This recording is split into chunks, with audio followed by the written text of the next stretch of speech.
Renungan Pagi Maranatha oleh Ellen G. White, 28 Januari 2026.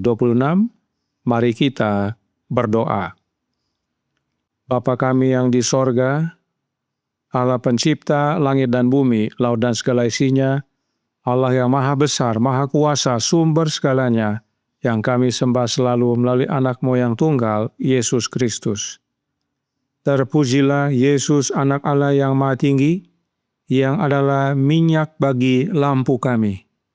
Pada pagi hari ini kami bersyukur boleh bangun dan berbakti, dan sebagaimana membaca dan mendengarkan nasihat firman-Mu, kiranya Roh-Mu ya Yesus berkuasa dalam hati kami, agar kami berjaga, bersedia, dan bekerja. Beserta kami sepanjang perbaktian ini, kehendak-Mu yang jadi.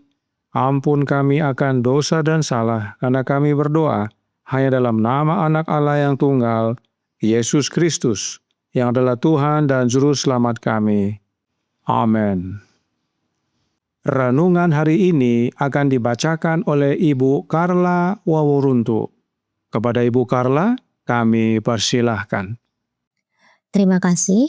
Bacaan renungan kita hari ini, Rabu tanggal 28 Januari tahun 2026 berjudul Berkat bagi mereka yang berjaga-jaga. Ayat inti diambil dari Lukas 12 ayat 37. Berbahagialah hamba-hamba yang didapati tuannya berjaga-jaga ketika ia datang. Aku berkata kepadamu, sesungguhnya ia akan mengikat pinggangnya dan mempersilahkan mereka duduk makan, dan ia akan datang melayani mereka. Allah selalu memberikan peringatan kepada manusia tentang penghakiman yang akan datang. Mereka yang percaya kepada pekabarannya pada zaman mereka dan yang bertindak sesuai dengan iman itu dalam ketaatan kepada perintah-perintahnya luput dari hukuman yang menimpa orang-orang yang tidak taat dan tidak percaya. Firman datang kepada Nuh, masuklah ke dalam bahtera itu, engkau dan seisi rumahmu, sebab engkaulah yang kulihat benar di hadapanku. Kejadian 7 ayat 1. Nuh taat dan diselamatkan. Pesan datang kepada Lot, bangunlah, keluarlah dari tempat ini, sebab Tuhan akan memusnahkan kota ini. Kejadian 19 ayat 14. Lot menempatkan dirinya di bawah penjagaan malaikat surgawi, dan ia diselamatkan. Demikian juga murid-murid Kristus diberi peringatan tentang kehancuran Yerusalem. Mereka yang berjaga-jaga terhadap tanda-tanda kehancuran itu dan melarikan diri dari kota, luput dari kebinasaan. Demikian pula sekarang, kita diberi peringatan tentang kedatangan Kristus yang kedua kali dan tentang kehancuran yang akan menimpa dunia. Mereka yang memperhatikan peringatan itu akan diselamatkan. Karena kita tidak mengetahui waktu pasti kedatangannya, kita diperintahkan untuk berjaga-jaga. Berbahagialah hamba-hamba yang didapati tuannya berjaga-jaga ketika ia datang. Lukas 12 ayat 37. Mereka yang berjaga menantikan kedatangan Tuhan bukanlah menunggu dengan sia-sia. Harapan akan kedatangan Kristus dimaksudkan untuk membuat manusia takut akan Tuhan dan takut akan penghakimannya atas pelanggaran. Harapan itu membangunkan mereka terhadap dosa besar, menolak tawaran kasih karunia-Nya. Mereka yang berjaga bagi Tuhan sedang menyucikan jiwa mereka melalui ketaatan kepada kebenaran.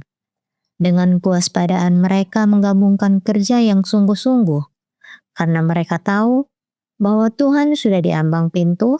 Semangat mereka digerakkan untuk bekerja sama dengan kuasa ilahi dalam pekerjaan keselamatan jiwa.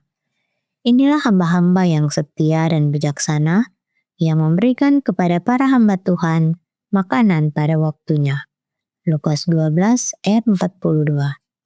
Mereka sedang memberitakan kebenaran yang sekarang sangat relevan, sebagaimana Henokh, Nuh, Abraham, dan Musa masing-masing menyatakan kebenaran untuk zamannya. Demikian pula hamba-hamba Kristus sekarang akan memberikan peringatan khusus bagi generasi mereka. Demikian bacaan renungan kita hari ini. Tuhan Yesus memberkati.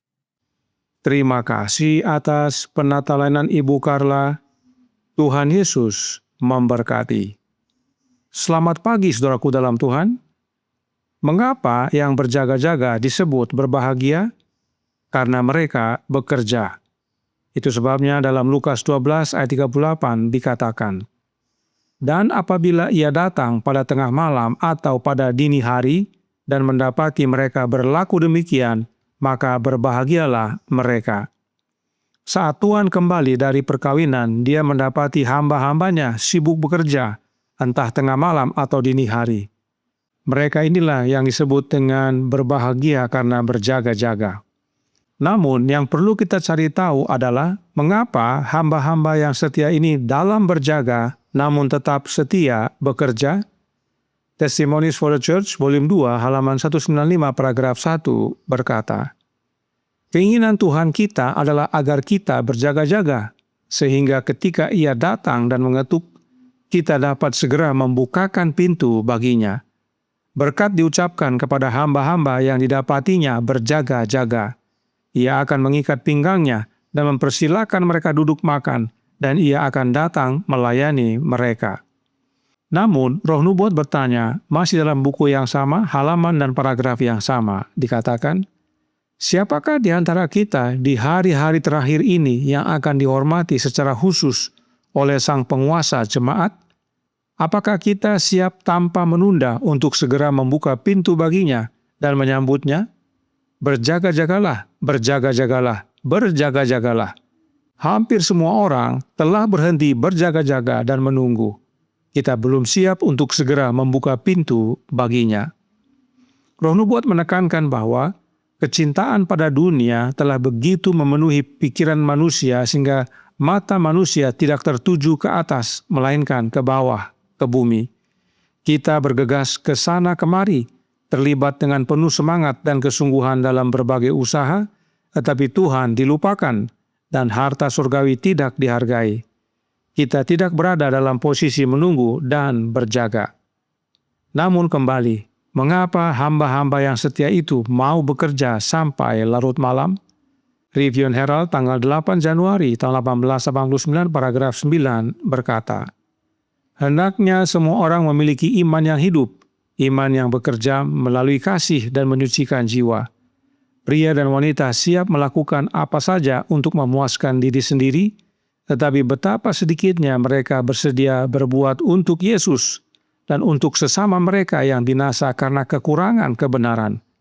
Jangan mengaku sebagai anggota keluarga kerajaan, kecuali Anda dapat menunjukkan silsilah kudus Anda, bahwa Anda memakan daging Kristus dan meminum darahnya, dan mengambil bagian dari kodrat ilahi. Inilah silsilah kudus itu, yaitu memiliki Kristus hidup dalam kita." Mereka yang berjaga dan bekerja bukan sekedar bersiap untuk buka pintu saat Yesus datang, tetapi mereka berjaga dan bekerja karena mereka memiliki iman yang hidup, dan karenanya oleh iman itu mereka makan daging Yesus dan minum darah Yesus, turut mengambil bagian dari kodrat ilahi Yesus.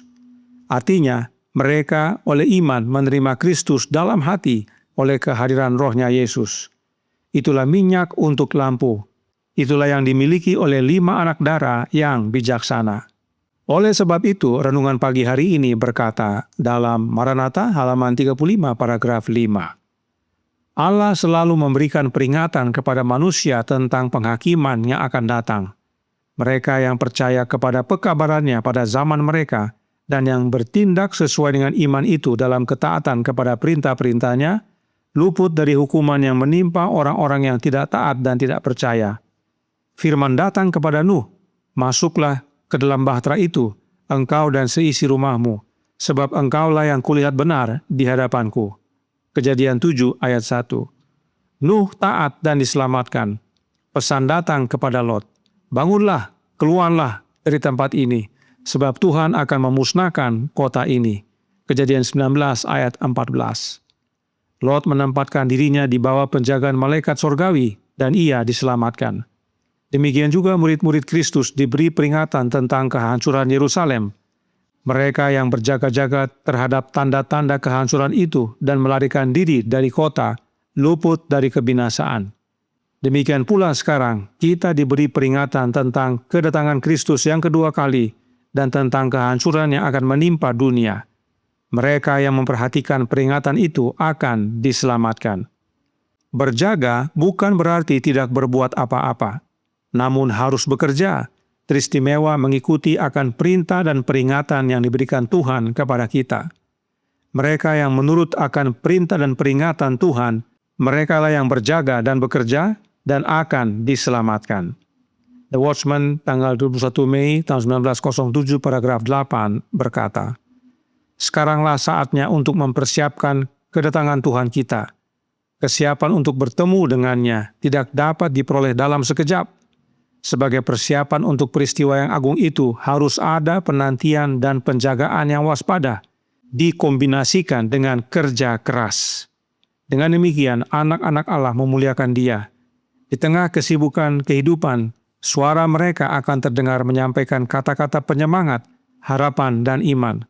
Semua yang mereka miliki dan keberadaan mereka dikuduskan untuk pelayanan Sang Guru." Inilah panggilan bagi kita yang percaya Yesus datang segera. Berjaga, bersedia, dan bekerja keras.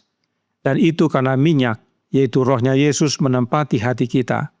Maka saat Yesus datang, kita akan buka pintu, dan Yesus sendiri yang akan melayani hamba-hambanya yang setia. Tuhan memberkati, saya bawa dalam nama Yesus. Amin. Mari kita berdoa. Bapa kami yang di sorga, Allah pencipta langit dan bumi, laut dan segala isinya, Allah yang maha besar, maha kuasa, sumber segalanya, yang kami sembah selalu melalui anak-Mu yang tunggal, Yesus Kristus. Terima kasih atas nasihat dan panggilan pada pagi hari ini. Untuk kami berjaga, bersedia, dan bekerja. Sebab hanya mereka yang berjaga dan bersedia dan bekerja yang didapati oleh Tuhan saat Dia kembali, yang tetap bekerja meski sampai dini hari. Karenanya tolong kami ya Bapa, karuniakanlah roh anak-Mu dalam hidup ini, sebab hanya dengan menerima rohnya Kristus itulah minyak bagi lampu, agar kami tetap menyala apapun yang terjadi, sehingga saat Yesus datang Sang Mempelai, kami dapati berjaga dan bersedia dan bekerja, dan boleh turut ambil bagian dalam pesta pernikahan. Beserta kami sepanjang hari ini kehendak-Mu yang jadi, ampun kami akan dosa dan salah, karena kami berdoa hanya dalam nama Anak Allah yang tunggal, Yesus Kristus, yang adalah Tuhan dan Juru Selamat kami. Amin.